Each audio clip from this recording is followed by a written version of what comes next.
On va voir maintenant les glucocorticoïdes, principalement représentés par le cortisol et principalement sécrétés par la zone fasciculée, la couche fasciculée de la cortico-surrénale. Le cortisol est lié à la transcortine, dans 90% des cas, et très peu à l'albumine. Transcortine ou CBG, cortisol binding globulin. Cortisol binding globulin, on en a parlé, 5% sous forme libre. Le cortisol libre est la fraction biodisponible et active du cortisol. Bien sûr, le cortisol il est au niveau de son récepteur, il bouge dans le sang grâce à son récepteur, mais il doit être libéré de son récepteur pour se fixer sur, il doit être libéré de son transporteur pour être fixé sur son récepteur cellulaire. Il doit être libéré. Alors, on a laissé le cortisol libre. C'est le cortisol libre qui représente la fraction active. C'est le cortisol libre qui représente la fraction active. C'est le cortisol libre qui représente la fraction active. On est d'accord? C'est le cortisol libre qui représente la fraction active. Voilà. Parce que le cortisol lié à une protéine ne peut pas réaliser sa fonction. Il doit se détacher de son transporteur. Une fois détaché de son transporteur, il peut se fixer sur son récepteur cellulaire pour induire des modifications et induire son effet. Très bien, très bien. Sa dégradation se fait au niveau hépatique et son élimination au niveau rénal. Comme on avait dit ce matin, c'est le foie qui est la principale usine de mon organisme. Elle va être responsable de la conjugaison du cortisol pour le transformer de sa partie hydrophobe. Il est hydrophobe, c'est une hormone stéroïdienne. Les hormones stéroïdiennes sont lipophiles et hydrophobes. Et c'est parce qu'il est hydrophobe qu'il a besoin d'être transporteur. Et j'aurais besoin de l'éliminer. Je dois l'éliminer dans le rein. Pour pouvoir l'éliminer, je vais le conjuguer. Je vais le transformer d'une forme hydrophobe en une forme hydrophile pour l'envoyer au rein et le rein va l'éliminer. Et le rein va l'éliminer. Et le rein va l'éliminer. Très bien. Les actions du cortisol sur le métabolisme glucidique. Bien sûr, le cortisol est une hormone hyperglycémiante. Le cortisol est une hormone hyperglycémiante. Le cortisol est responsable de l'augmentation de la glycémie en stimulant la néoglucogénèse, en stimulant la dégradation des lipides, tout ce qui va dans le sens de l'utilisation de l'énergie est stimulé par le cortisol. Sauf une action des corticoïdes qui est la stimulation de la glycogénogénèse. Les corticoïdes stimulent la glycogénogénèse. Les corticoïdes stimulent la glycogénogénèse. Les corticoïdes stimulent la glycogénogénèse. Les corticoïdes stimulent la glycogénogénèse. J'avais abordé cette notion dans le cours de biochimie et j'avais répondu même à une camarade parce qu'un de vos camarades a un résumé dans les hormones stéroïdiennes où il avait fait une erreur. Les glucocorticoïdes stimulent la glycogénolyse, ce qui est faux, ou la inhibe la glycogénogénèse. Il faut savoir que les corticoïdes stimulent la glycogénogénèse. Les corticoïdes stimulent la glycogénogénèse. On va en parler tout de suite. On va lire le contenu de votre diapositive. Très bien. C'est l'action la plus importante. Son action principale est d'augmenter la production hépatique de glucose. C'est ça la néoglucogénèse. En favorisant la néoglucogénèse hépatique. Ceci en activant ses principales enzymes. D'accord. Un effet anti-insuline au niveau de la cellule périphérique par inhibition de la captation cellulaire du glucose.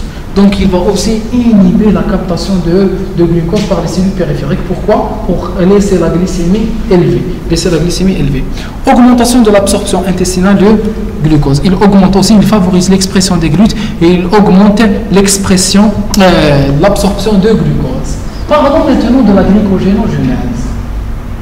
La principale action des corticoïdes, c'est la néoglucogénèse. C'est quoi la néoglucogénèse? C'est la formation de glucose à partir de molécules non glucidiques. J'ai réalisé ma néoglucogénèse. J'ai obtenu du glucose. Le glucose, je vais le diviser en deux parties. Une partie que je libère dans le sang et que j'utilise, et il me reste une petite partie. Il me reste une petite partie de glucose que je vais stocker sous forme de glycogène. Il me reste une petite partie de glucose que je laisse stocker sous forme de glycogène. Donc, une fois la néoglucogénèse réalisée, j'obtiens une quantité importante de glucose. Cette quantité de glucose, je la divise en deux parties. Une partie que j'utilise et une partie que je cache. Pourquoi? Parce que le cortisol, voici son effet. Il faut savoir que le cortisol est une hormone hyperglycémiante. Le cortisol est une hormone hyperglycémiante qui agit à long terme. Pas comme l'adrénaline, pas comme les hormones thyroïdiennes. Il a une action prolongée. Puisque le cortisol, voici ce qu'il va se dire. Il va se dire, puisque l'organisme est arrivé à synthétiser du cortisol, il subit des hypoglycémies. Mon organisme, il a besoin de glucose. Et puisqu'il a besoin de glucose, oui, je vais lui donner du glucose maintenant. Mais mon effet, il est lent, mon effet, il n'est pas rapide. Donc, je vais lui favoriser la création de glucose à partir de glycogène que je vais lui cacher. Le cortisol, il réfléchit comme une fourmi. La fourmi, telle que le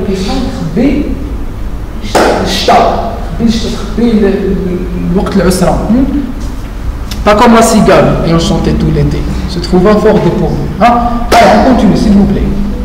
Le cortisol va réaliser une néoglucogenèse. La néoglucogenèse me donne du glucose. Ce glucose, je vais le diviser en deux parties. Une partie que je libère dans le sang, c'est l'hyperglycémie, et une partie que je vais utiliser dans la glycogénogenèse. Pourquoi? Pour avoir une petite quantité de glycogénogenèse là en bas.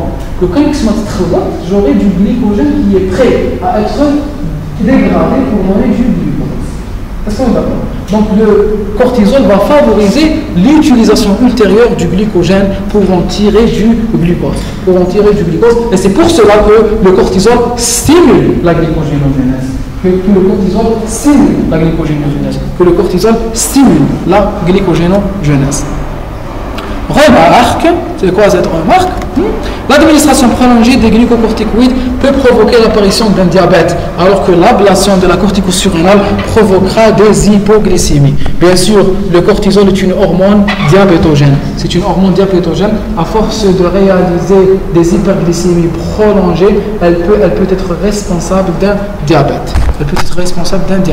Elle inhibe l'insuline, provoque des hyperglycémies. Le corps va s'habituer à cette hyperglycémie et je vais avoir un diabète. C'est quoi la définition du diabète? C'est une hyperglycémie chronique. C'est tout. C'est une hyperglycémie chronique. C'est ça le diabète. Les principales actions des glycocorticoïdes sur le métabolisme du protéine à concentration élevée, le cortisol stimule la protéolyse. Pourquoi il stimule la protéolyse? Parce que c'est une hormone catabolique. Elle va dégrader les protéines pour avoir des acides aminés, parce que je sais qu'il y a des acides aminés qui sont glucoformateurs. Elle peut utiliser des acides aminés dans la synthèse glucidique au niveau des muscles de la peau et du tissu conjonctif. Une administration prolongée de corticoïdes ou lors d'une hypersécrétion du cortisol dans les tumeurs de la corticosurrénale va me donner une fente musculaire. Importante et également une ostéoporose, atteinte de la trame protéique. Très bien. Il faut savoir qu'on a que le cortisol est une hormone hyperglycémiante, donc elle ne va pas hésiter à dégrader les protéines, puisqu'on est réalisé en terme, elle ne va pas hésiter à dégrader les protéines pour avoir des acides aminés et utiliser ces acides aminés pour la synthèse de glucose. On vous dit aussi, je reviens. Très bien, les glycocorticoïdes, on va voir leur action maintenant. Là, elles vont détruire les protéines et elles ne vont pas hésiter à détruire les protéines pour avoir des acides aminés glucoformateurs pour synthétiser des glucides. Pour l'administration prolongée peut donner une fente musculaire. On a donné un autre effet, c'est l'effet ostéoporotique des corticoïdes. Il faut savoir que les corticoïdes ont une action de déminéralisation osseuse. Les corticoïdes provoquent une déminéralisation. Les glucocorticoïdes provoquent une déminéralisation osseuse. Ils favorisent la destruction de l'os pour augmenter la quantité de calcium dans le sang. D'accord? Très bien. Alors bien, c'est que ceux qui prennent des corticoïdes à long terme, ils peuvent avoir des fractures pathologiques et une déminéralisation de leur os. Sur le métabolisme lipidique, le cortisol favorise la libération des acides gras. C'est une hormone énergétique d'utilisation d'énergie dans le plasma à partir des triglycérides, du tissu adipeux et du foie. Ces acides gras vont servir également de substrat à la néoglucogenèse hépatique. Attention, les acides gras, néoglucogenèse.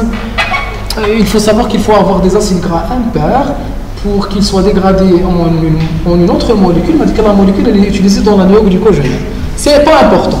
L'essentiel, même si je n'utilise pas les acides gras dans la néoglucogenèse, je peux utiliser les acides gras par la bêta-oxydation pour avoir de l'acétyl-CoA.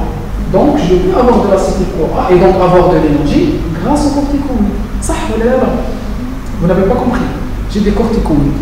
Les corticoïdes sont des hormones hyperglycémiques. Les glucocorticoïdes sont des hormones hyperglycémiques. La libération des glucocorticoïdes, elle va me favoriser la lipolyse. Elle va me favoriser la dégradation des lipides. Je prends les triglycérides, je les dégrade, je récupère des acides gras. Et donc les acides gras, je peux les utiliser dans la dégradation. Je vais les dégrader. Un acide gras, je vais l'utiliser dans la bêta-oxydation.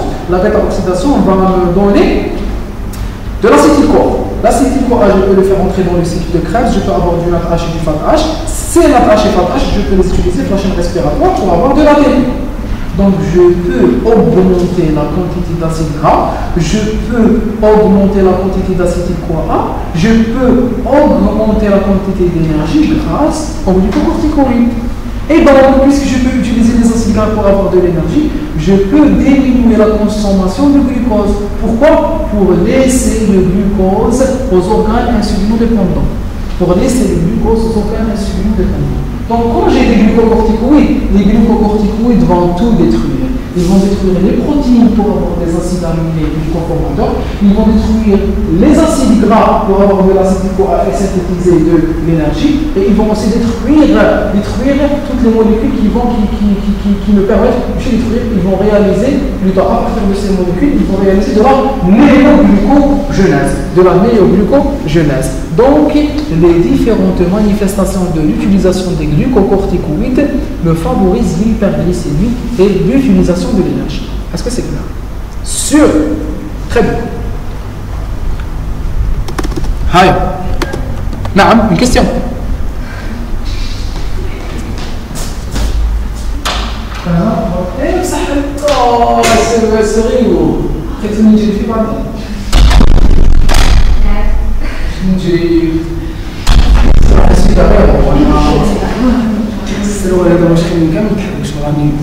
Bon, très bien. C'est votre chambre, c'est votre faute. On continue. Très bien. Donc, on continue avec les actions des glucocorticoïdes. Il faut savoir que les glucocorticoïdes, le cortisol, à forte concentration, il possède aussi une action minéralocorticoïde. C'est-à-dire que le cortisol, dans ses concentrations élevées, il va jouer le rôle d'aldostérone. Le cortisol peut jouer le rôle d'aldostérone. Le cortisol peut jouer le rôle d'une minéralocorticoïde et augmenter la réabsorption de NA+ contre une sécrétion de H+ et de K+. On est d'accord? Le glucocorticoïde, le cortisol, peut avoir une action minéralocorticoïde. Le cortisol peut avoir une action minéralocorticoïde. Le cortisol peut avoir une action minéralocorticoïde. Le cortisol peut avoir une action minéralocorticoïde. Très bien. Métabolisme calcique et l'os, il favorise la déminéralisation osseuse et donc il est hypercalcémiant. D'accord? Baisse de l'absorption intestinale du calcium. Concentrez-vous, s'il vous plaît. Regardez ce que va faire le cortisol. Il va baisser l'absorption intestinale du calcium. Il va augmenter la calciurie, l'élimination du calcium dans les urines. L'excès prolongé de cortisol est responsable d'une ostéopénie. Remarque chez l'enfant, les glucocorticoïdes réduisent la croissance osseuse par action directe sur le cartilage de conjugaison. S'il vous plaît, vous vous concentrez. Il y a même une erreur qui est dans votre cours de biochimie. Je ne sais pas si on l'a modifié. Écoutez-moi bien. On vous a dit en biochimie, à l'émission physiologie, que les corticoïdes étaient responsables d'une déminéralisation osseuse. Les corticoïdes étaient responsables, les glucocorticoïdes étaient responsables d'une déminéralisation osseuse. La déminéralisation osseuse, c'est quoi? C'est la dégradation de l'os. C'est la dégradation de l'os, c'est le fait de détruire l'os pour avoir du calcium. C'est le fait de détruire l'os pour avoir du calcium. C'est le fait de détruire l'os pour avoir du calcium. Donc normalement, les glucocorticoïdes provoquent des hypercalcémies. Ils provoquent des hypercalcémies puisqu'ils prennent du calcium de l'os et ils augmentent la calcémie. Or, les glucocorticoïdes ont d'autres effets. Le premier effet est l'augmentation de la calciumèse. Il augmente l'élimination du calcium dans les urines. Il augmente l'élimination du calcium dans les urines. 1. 2. Il diminue l'absorption intestinale. Il diminue l'absorption intestinale. Et on peut dire que l'effet global des hormones glucocorticoïdes vont vers l'hypocalcémie. Il y a 3 effets principaux. Le premier effet, c'est l'ostéolyse, c'est la destruction osseuse. Quand je prends un os, je le détruis, d'accord? Je vais prendre du calcium. Ce calcium, je vais l'envoyer dans le sang. Donc c'est un effet hypercalcémique. Donc les glucocorticoïdes, elles ont un effet hypercalcémique. En détruisant l'os, du calcium, c'est un effet hypercalcémique. Mais ça, ce n'est pas le seul effet calcique réalisé par les glucocorticoïdes. Il possède 2 autres effets. Le premier autre effet, c'est l'augmentation de l'élimination rénale.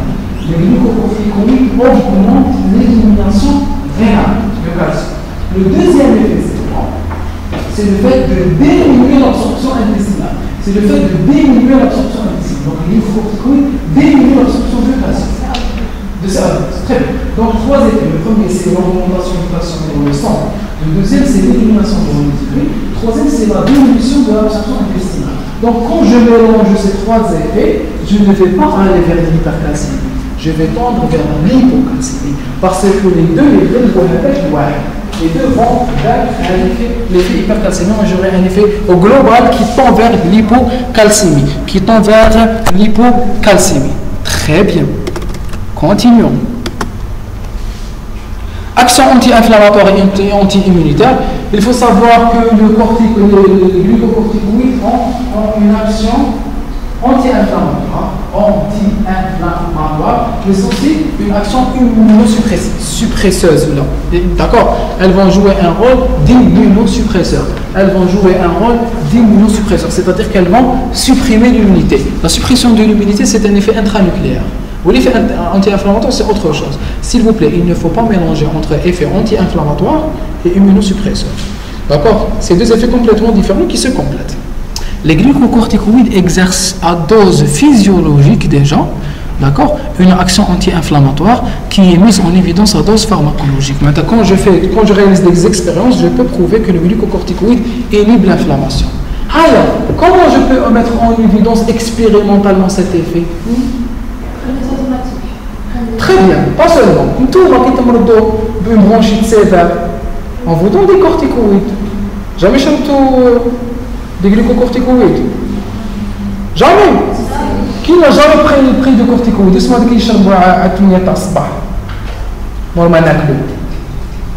vous n'avez jamais pris?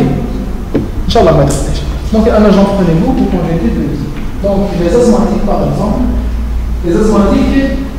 puisqu'ils ont un effet mucosécrétant, un effet inflammatoire important au niveau des bronches, ils prennent des corticoïdes. Ils prennent des corticoïdes locaux, microgénétiques, la pompe. Bon, les pompes, qu'il y a des là-bas, c'est pas important d'entrer dans ces détails, qu'il y a des sympathomimétiques ou qu'il y a des corticoïdes, c'est pas important. L'essentiel, c'est que les corticoïdes ont un effet anti-inflammatoire.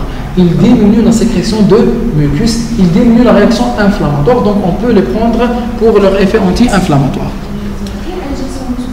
On peut avoir des injections musculaires, on peut avoir des injections sous-cutanées, on peut avoir la prise orale. Au cours d'une crise d'asthme, quel est le meilleur moyen d'administrer déjà le glucocorticoïde?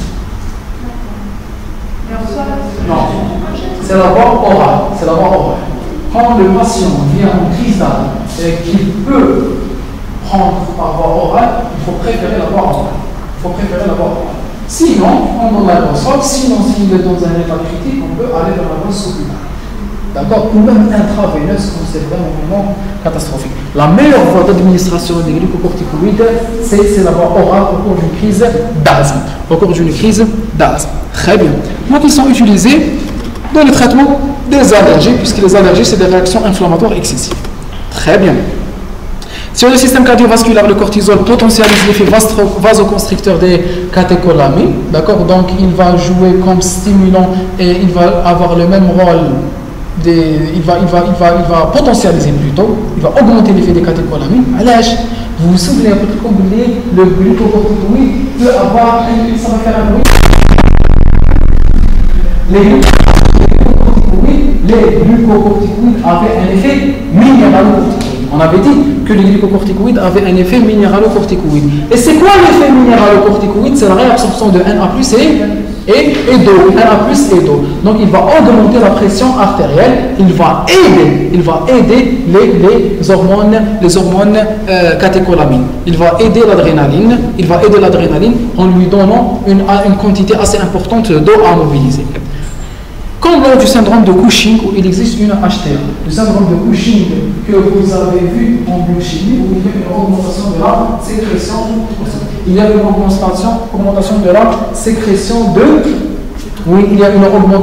la sécrétion, de cortisol, et au cours de cette augmentation de sécrétion de cortisol, le cortisol va jouer un rôle minéralocorticoïde et il y aura une réabsorption de sodium. Et d'eau, ce qui va aider à l'apparition d'une hypertension artérielle. Dans le syndrome de Cushing, j'ai une hypertension artérielle. Très bien. Sur le tube digestif maintenant, il augmente l'acidité gastrique, d'où la contre-indication des corticoïdes du malade ulcéreux. Il y a ceux qui ont l'habitude de prendre des corticoïdes. Et on vous dit qu'il ne faut jamais, excellent, les prendre à jamais. Il ne faut jamais. Non. Après un yaourt. Oui, bravo. Il faut les prendre après un yaourt. Très bien. Il ne faut jamais prendre des corticoïdes à jeun. Essayez de vous concentrer avec moi. C'est la première information. Il ne faut jamais prendre des corticoïdes à jeun, par voie orale à jeun. 1. Et 2. Les corticoïdes sont contre-indiqués chez les ulcéreux. C'est quoi l'ulcère? L'ulcère est une ulcération de l'épithélium gastrique. L'estomac. D'accord? C'est ça l'ulcère. Pourquoi il est contre-indiqué chez les malades ulcéreux? Regardez ce qui se passe avec les corticoïdes. Il faut savoir que les corticoïdes ont un effet anti-inflammatoire. Les corticoïdes, on vient de le dire, ils ont un effet anti-inflammatoire. Il y a un médiateur important de l'inflammation qui va vous accompagner durant toute votre vie qui s'appelle les prostaglandines. Au cours d'une réaction inflammatoire, les prostaglandines jouent un rôle très important. Comment est réalisé le rôle des prostaglandines? Il faut savoir que j'ai certaines cellules, parmi elles, au cours d'une réaction inflammatoire. La réaction inflammatoire, il faut la définir comme une réaction du tissu conjonctif. La réaction inflammatoire est un lieu dans le tissu vascularisé. Il doit avoir un vaisseau. Ce vaisseau, c'est lui qui va m'apporter des cellules immunitaires qui vont me réaliser la réaction inflammatoire. Dans la réaction inflammatoire, je vais avoir une activation de cellules. Parmi ces cellules, j'ai les endocytes. Les endocytes, ou les cellules de la paroi vasculaire. Les cellules de la paroi vasculaire vont s'activer. Ces cellules, une fois activées, elles vont avoir plusieurs modifications. Il y aura une activation de leur membrane. L'activation de leur membrane plasmique, qu'est-ce qu'elle va faire l'activation de leur membrane plasmique? Elle va dégrader certains glycérophospholipides. La membrane plasmique est constituée de phospholipides. Elle va prendre un phospholipide et elle va lui dégrader un acide gras. L'acide gras qu'elle va le dégrader grâce à une phospholipase qui s'appelle la phospholipase A2. La phospholipase A2 va enlever un acide gras. Vous vous souvenez des glycérophospholipides? Biochimie, première année. Glycérophospholipides, il est constitué des glycérols, plus un phosphore ou plus deux acides gras, heureusement l'acide phosphatidique, je lui ajoute un autre alcool l'alcool peut être aminé ou un alcool non aminé, le résultat c'est le glycérophospholipide. L'essentiel c'est que le glycérophospholipide il contient des acides gras. Parmi les acides gras que je peux avoir, dans un phospholipide, c'est l'acide arachidonique.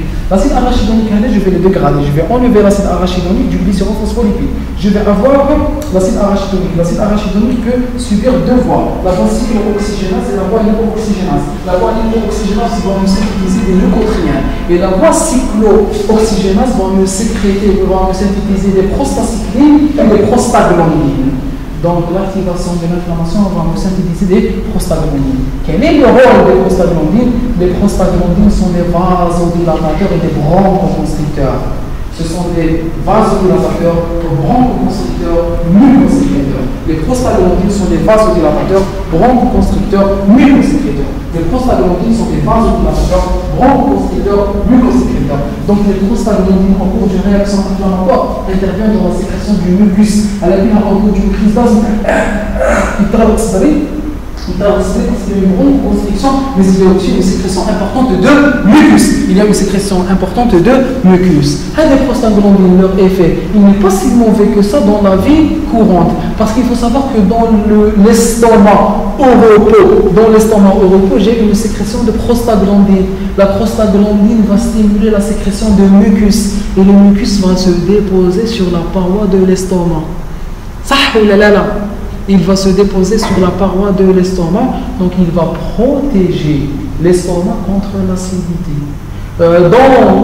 Donc, les prostaglandines, en stimulant la sécrétion de mucus, vont protéger la paroi de l'estomac. On est d'accord? Le corticoïde, c'est quoi? C'est un anti-inflammatoire. Donc il va inhiber l'inflammation, donc il va inhiber la synthèse de la prostaglandine. Le corticoïde, les glucocorticoïdes inhibent la synthèse de prostaglandine. Les glucocorticoïdes inhibent la synthèse de prostaglandine. Les glucocorticoïdes inhibent la synthèse de prostaglandine. Et en inhibant la synthèse de prostaglandine, ils vont inhiber la synthèse de mucus. Et donc ils ne vont pas laisser le mucus protéger l'estomac. Chez l'ulcéreux, c'est une catastrophe parce que le mucus, il en a vraiment besoin. Ça, c'est l'estomac d'un ulcéreux. Ça, c'est l'estomac d'un ulcéreux. D'accord? Bon, ça ressemble à tout, sauf à un estomac. Ça, c'est l'estomac d'un ulcéreux. L'estomac d'un ulcéreux, une ulcération. Miskin ulcéreux, il est en train d'attendre ce mucus stimulé par la prostaglandine parce que la sécrétion du mucus va créer une protection. Elle va se déposer fouq al-jarh. D'accord? Pour empêcher donc le mucus va se déposer sur l'ulcération. Le mucus va se déposer sur l'ulcération et il va la protéger de l'acidité gastrique. Qui dit le corticoïde?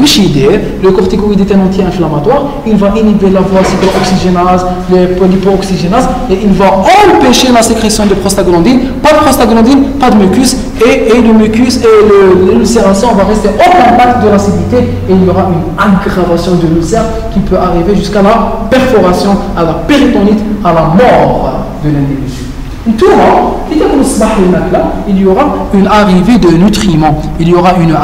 nutriments. Ici, l'estomac va devenir plein. Quand l'estomac va devenir plein, la nourriture, elle va aussi combler les parois de l'estomac. Donc le corticoïde va se mélanger l'acidité gastrique va se mélanger avec la nourriture. C'est pour cela qu'il faut plutôt prendre les corticoïdes après un repas. D'accord? Est-ce qu'on est d'accord? Très bien, très bien. Vous allez voir en sémiologie que la douleur de l'ulcère, c'est une faim douloureuse. Elle est calmée par la prise de repas parce que justement l'alimentation, elle va venir se déposer. D'accord? Quand il y aura du khubz, du pain sur l'ulcération, il n'y aura plus de contact entre le jarh et l'acidité gastrique. D'accord? C'est pour cela que l'alimentation protège. L'alimentation protège contre les manifestations ou les douleurs de l'ulcère. Très bien, très bien. Continuons. Oui, quand les piments, d'accord. Il ne faut jamais prendre des piments. Voilà, voilà. L'acidité, parce que ça va augmenter l'acidité gastrique. Très bien, très bien. Là, ce mot. Ah. Bon.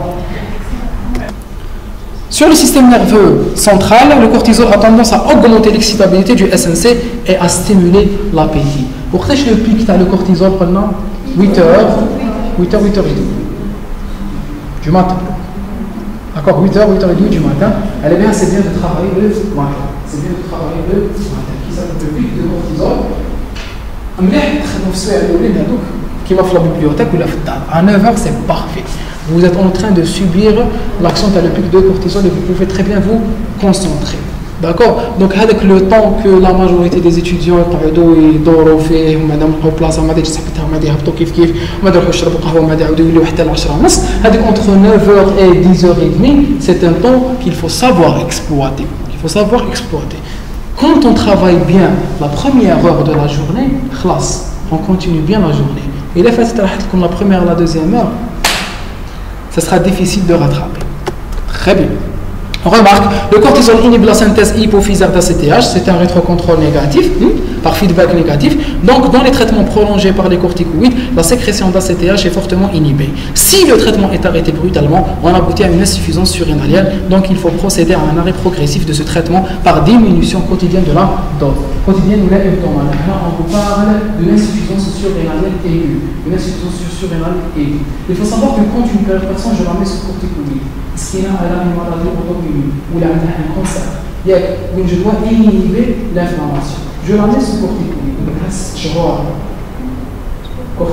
Je vais vous raconter un cas de ça. Il y a une femme qui a une leucémie, un cancer du sang. Et avec le cancer du sang, il faut savoir que le cancer du sang, il comprend comme traitement des corticoïdes. Elle a eu des doses de corticoïdes qui ont été mal contrôlées. Elle a pris un traitement pendant très longtemps. Elle a eu une déminéralisation osseuse. Elle a eu une fracture pathologique du col du fémur. Tu as eu le fémur, mais la leucémie, ça a le traitement. Donc il faut savoir que quand vous êtes en train d'agir sur une maladie, il faut bien réfléchir.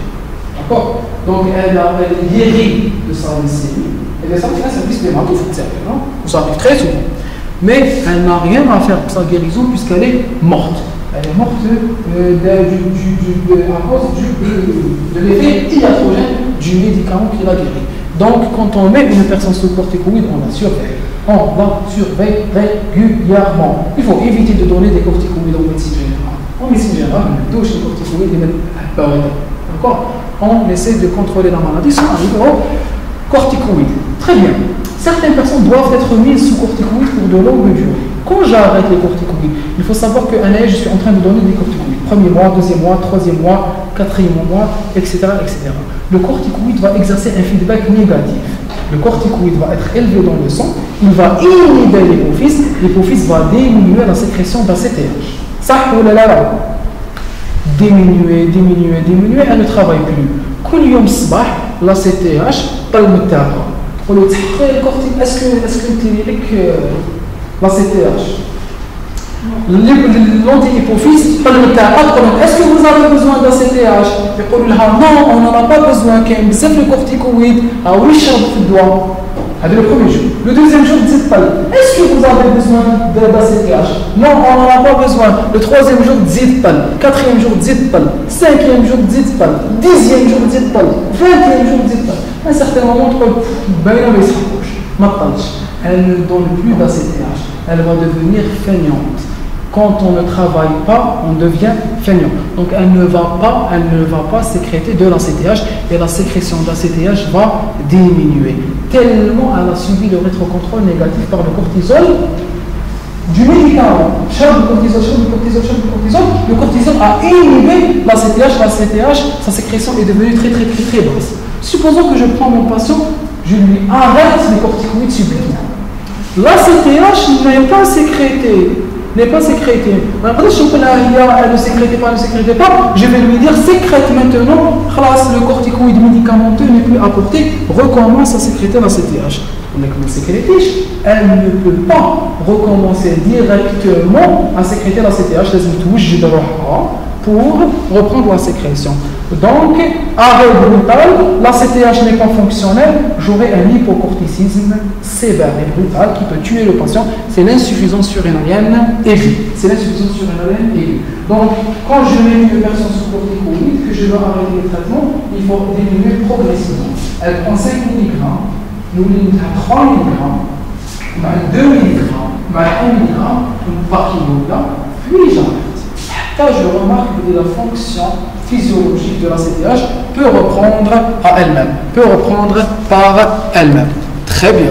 Donc ça, c'est les différents phénomènes de régulation. C'est la régulation. L'hypothalamus va me synthétiser la CRF active l'hypophyse synthétise la CTH, et la CTH va stimuler la corticose surrénale pour synthétiser principalement les glucocorticoïdes, mais il faut savoir que la CTH stimule aussi les androgènes. Elle stimule aussi la synthèse des androgènes par la couche réticulée.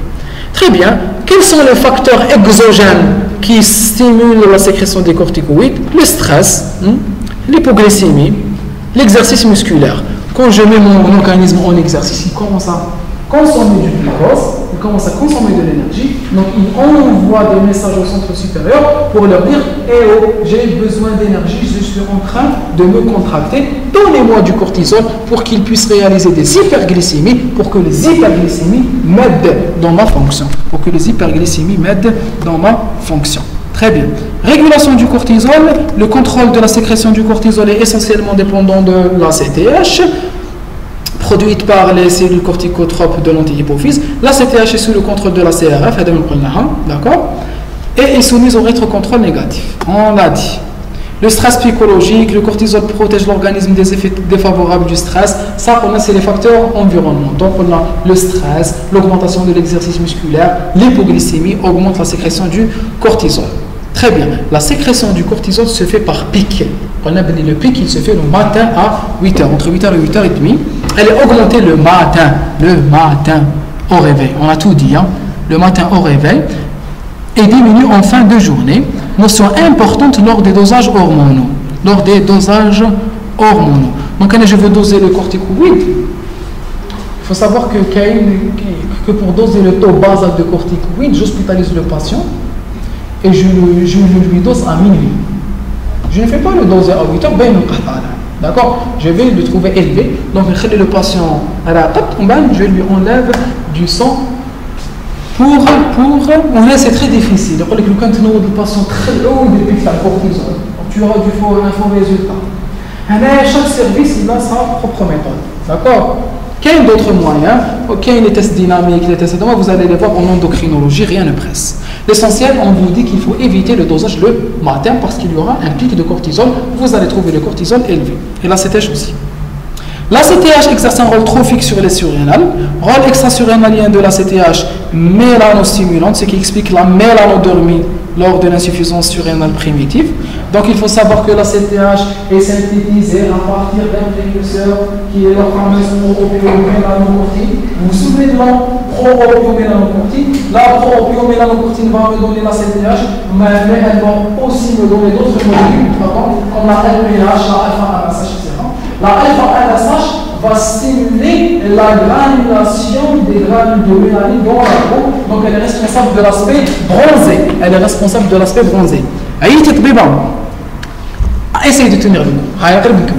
Donc là, c'était l'alpha-MSH est responsable de la synthèse ou de la granulation du regroupement de la mélanine. Supposons que j'ai une maladie d'Addison ou une insuffisance surrénalienne. Si j'ai une insuffisance surrénalienne, qu'est-ce qu'il va y avoir? Une insuffisance surrénalienne, c'est une hypocortisolémie primaire ou secondaire? Excellent, primaire. Elle est primaire parce que c'est la glande qui sécrète l'hormone qui est anormale. C'est une insuffisance surrénalienne. Elle est périphérique ou centrale? Excellent, elle est périphérique. Donc voici la surrénale. La surrénale n'arrive pas à sécréter, à réaliser sa fonction. Qu'est-ce qu'il va y avoir? Il va y avoir un feedback positif. Un feedback positif qui va stimuler l'hypophyse,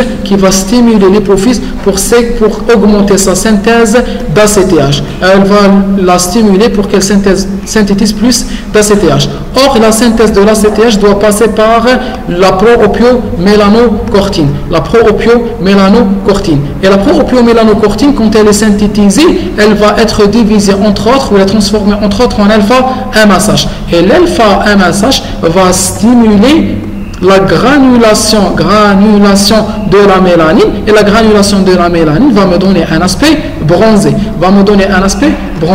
Donc, c'est quoi le problème TAI? C'est une quantité basse de cortisol.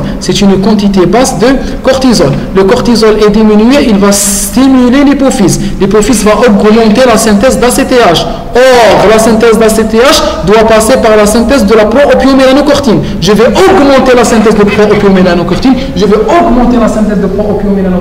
Ou la pro-opio-mélanocortine, elle va donner de la CTH, mais elle va aussi donner de l'alpha-MSH. L'augmentation de l'alpha-MSH va être responsable de l'aspect bronzé. Alors, Kennedy, président des États-Unis. Kennedy. John Kennedy, il avait un aspect bronzé. Il était atteint de la maladie d'Addison. Kennedy était atteint de la maladie d'Addison. Alors, il était bronzé. T'as fait Kennedy? Qui fait chemin? Il a été assassiné par un sniper. Donc ça, voiture. Très bien. On continue. Très bien. Il a été tué. Kennedy. Il était atteint de la maladie d'Addison. Les androgènes surrénaliens. On a terminé avec le cortisol.